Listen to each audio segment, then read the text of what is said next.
নমস্কার বন্ধুরা, আমি আজ আপনাদের দেখাবো আমাদের শশার জমির বর্তমান অবস্থা।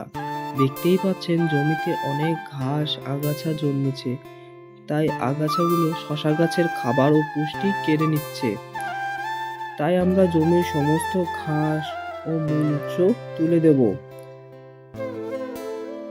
পরিষ্কার না রাখলে শশার গাছ ঠিকমতো বড় হতে পারে না।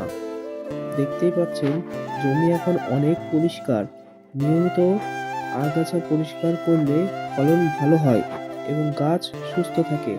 এখন আমরা শশা গাছগুলো তুলে দিচ্ছি ঘুরিতে, আর এই গাছগুলো তুলে না দিলে ফলনও ভালো হবে না, যেহেতু এই গাছটা ঘুরিতে হয়। যদি ভিডিওটি ভালো লাগে তাহলে লাইক, কমেন্ট ও সাবস্ক্রাইব করতে ভুলবেন না। দেখা হচ্ছে নতুন কোনো ভিডিও নিয়ে। ধন্যবাদ।